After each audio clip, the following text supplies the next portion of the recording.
Hello, welcome to మాలతీయం. బిజీగా ఉన్నారా? ఉండే ఉంటారులేండి.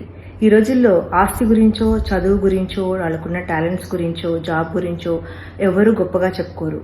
అందరూ గొప్పగా చెప్పుకునేది వాళ్ళు ఎంత బిజీగా ఉన్నారు అన్న దాని గురించి. కెరీర్ గోల్స్, ఫైనాన్షియల్ గోల్స్, పిల్లల చదువు గోల్స్ పెట్టుకుని ఒక పద్ధతి ప్రకారం పనిచేసుకుంటూ పోతూనే ఉంటారు. అందులో తప్పేమీ లేదు. కాకపోతే ఒకరోజు మనం రొటీన్కి భిన్నంగా పనిచేస్తే జరిగే నష్టమేమీ లేదు. ఉదాహరణకి మీ 10th క్లాస్ ఫ్రెండ్స్ రీయూనియన్ ఉందనుకోండి. మీరు ఒకరోజు లీవ్ పెడితేనో, మీ పిల్లలు ఒకరోజు హాబీ క్లాస్ మిస్ అయితేనో, లేదా వాళ్ళని చదివించలేక 1-2 మార్కులు తక్కువ వస్తేనో ప్రపంచమేమీ ఆగిపోదు. It's okay not to be busy. ఈ జీవిత లక్ష్యం ఓన్లీ లక్ష్యాలను సాధించడం కాదు, దాన్ని ఆనందించడం కూడా. అంతేకాకుండా మనం దేంతో బిజీగా ఉన్నాము అన్న దానికంటే దేనికి బిజీగా ఉన్నాము అన్నది కూడా ఇంపార్టెంట్. అంటే నేను ఆఫీస్ పనులతో చాలా బిజీగా ఉన్నాను అనుకోండి, మా ఫ్రెండ్కి ఏదైనా అత్యవసరం అయితే నేను బిజీ కాదు.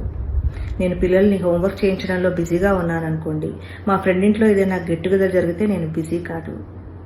నేను బిజీయే కానీ నీకోసం బిజీ కాదు అని చెప్పేవాళ్ళు మీకు ఎంతమంది ఉన్నారు? నేను బిజీయే కానీ నీకోసం బిజీ కాదు అని మీరు చెప్పగలిగే వాళ్ళు ఎంతమంది ఉన్నారు అనేది జీవితంలో చాలా ముఖ్యం. ఆలోచించండి. Thank you.